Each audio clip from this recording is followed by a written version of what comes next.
warahmatullahi wabarakatuh. Perkenalkan, nama saya Niki Jaya Mamonto. Saya dari kelas B4 PGSD, Fakultas Keguruan dan Ilmu Pendidikan Universitas Muhammadiyah Gorontalo. Nah, saya membuat video ini untuk memenuhi tugas dari mata kuliah strategi pembelajaran.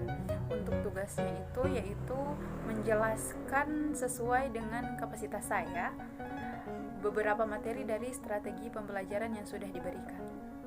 Langsung kita ke materinya. Baiklah, yang pertama adalah konsep dan hakikat dari strategi pembelajaran. Strategi pembelajaran merupakan rangkaian dari beberapa kegiatan yang di dalamnya terdapat cara mengorganisir materi, bahan ajar, waktu, serta peralatan yang digunakan dalam pembelajaran untuk mencapai tujuan dari pembelajaran yang sudah ditentukan. Nah, selanjutnya adalah jenis-jenis dari strategi pembelajaran. Nah, jenis-jenis sebenarnya ada banyak, tapi yang saya akan jelaskan di sini terdapat 3.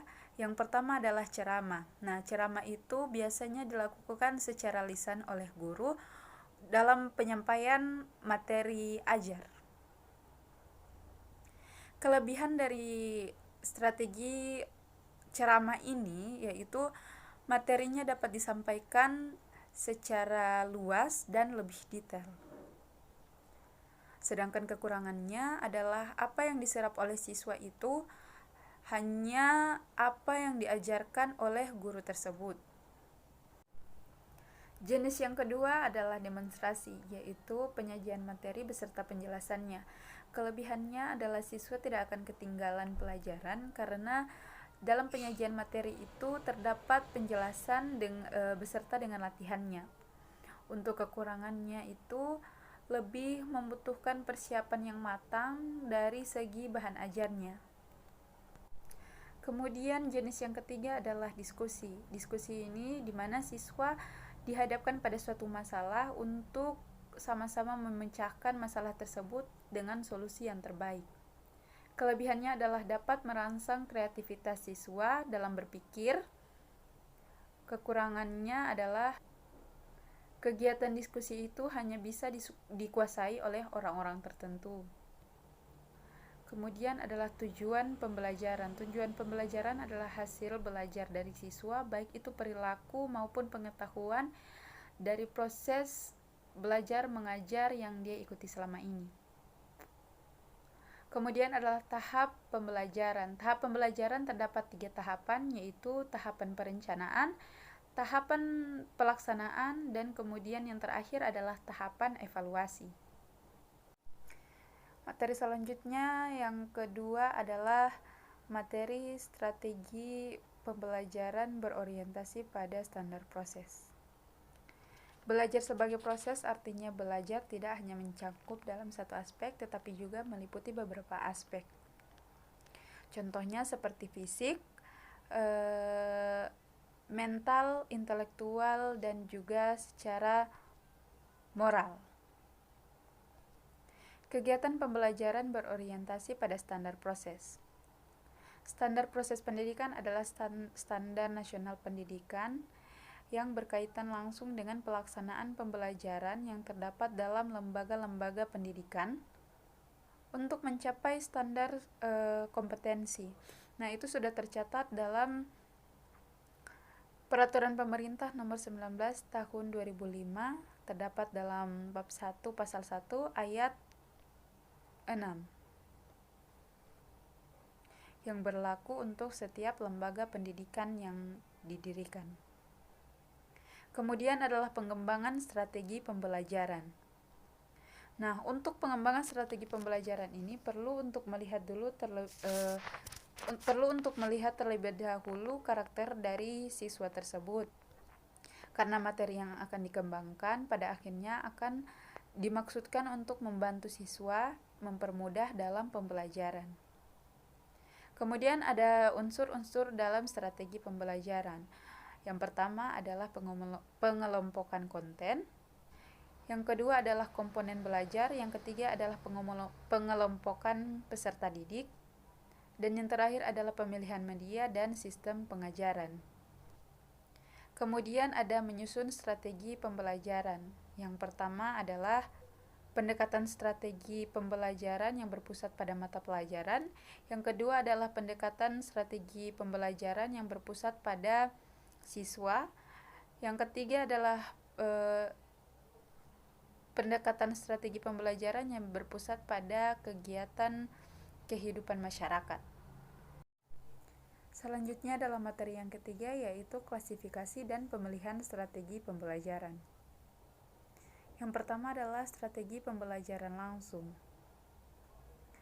Strategi pembelajaran langsung adalah strategi pembelajaran yang dirancang khusus untuk menunjang proses belajar siswa. Strategi belajar ini berkaitan dengan pengetahuan deklaratif dan pengetahuan yang bertahap atau langkah demi langkah. Kemudian yang kedua adalah strategi pembelajaran tidak langsung. Strategi pembelajaran tidak langsung umumnya berpusat pada peserta didik, di mana guru yang posisinya sebagai penceramah kini bergeser menjadi fasilitator. Kemudian selanjutnya adalah strategi pembelajaran interaktif. Strategi pembelajaran interaktif adalah strategi penyajian materi, di mana guru menjadi pemeran utama dalam menciptakan situasi yang interaktif dan edukatif. Yang terakhir adalah strategi pembelajaran empirik. Strategi pembelajaran empirik itu berorientasi pada pengalaman siswa. Orientasinya adalah untuk memberikan pengalaman jangka panjang terhadap para siswa. Kita masuk pada materi keempat, yaitu pembelajaran tuntas atau mastery learning. Ada asumsi dasar belajar tuntas, yaitu siswa diberikan waktu yang diperlukan untuk mencapai suatu tingkat penguasaan, dan jika siswa tersebut menghabiskan waktu yang diperlukan, maka kemungkinan besar siswa akan mencapai penguasaan pada tingkat tersebut. Kemudian selanjutnya ada sistem belajar tuntas. Sistem belajar tuntas adalah sistem yang menginginkan setiap peserta didik untuk dapat menguasai pembelajaran secara tuntas. Kemudian ada perbedaan antara strategi pembelajaran tuntas dan strategi pembelajaran yang konvensional. Untuk strategi pembelajaran tuntas, polanya lebih kepada ketuntasan secara individual, sedangkan untuk yang konvensional adalah pembelajaran klasikal yang sifatnya berorientasi atau berpusat kepada guru, sehingga pelaksanaannya kurang memperhatikan situasi belajar secara keseluruhan. Selanjutnya adalah indikator guru dalam pelaksanaan pembelajaran tuntas.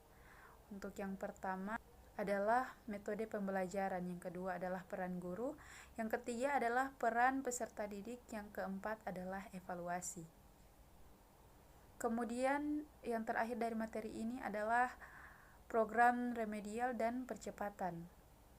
Program remedial itu adalah program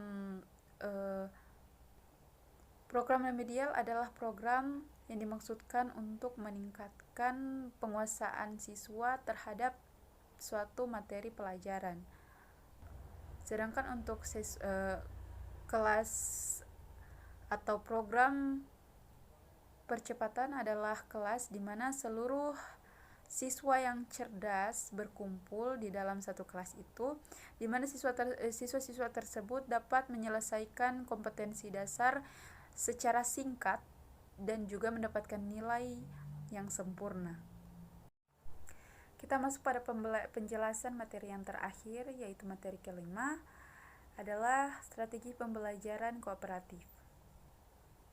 Strategi pembelajaran kooperatif adalah bentuk pembelajaran di mana siswa belajar dan bekerja dalam kelompok-kelompok kecil secara kolaboratif yang anggotanya bersifat heterogen. Tujuan dari pembelajaran kooperatif adalah untuk membentuk pribadi yang kuat dari setiap anggota kelompoknya. Sedangkan manfaat utamanya adalah untuk memberikan motivasi terhadap siswa dalam proses pembelajaran. Ciri-ciri dari strategi pembelajaran kooperatif yang pertama adalah belajar bersama teman. Yang kedua adalah terjadinya tatap muka antar teman. Yang ketiga adalah belajar dari kelompok tersebut. Kemudian saling mendengarkan pendapat dari anggota kelompok tersebut dan belajar dalam kelompok-kelompok kecil. Metode yang dapat digunakan dalam strategi pembelajaran kooperatif adalah yaitu dengan memberikan beberapa tugas kepada siswa yang lebih pandai dalam kelompok kecil dan membiarkan dia untuk mempresentasikannya di depan kelompok lain. Baiklah, itulah penjelasan dari saya dalam mata kuliah strategi pembelajaran yang sudah diberikan materi-materinya. Nah, sebelum menutupnya saya mohon maaf apabila ada salah kata, dan juga semoga apa yang saya sampaikan bisa bermanfaat dan bisa menambah sedikit wawasan bagi teman-teman. Saya undur diri. Terima kasih. Wassalamualaikum warahmatullahi wabarakatuh.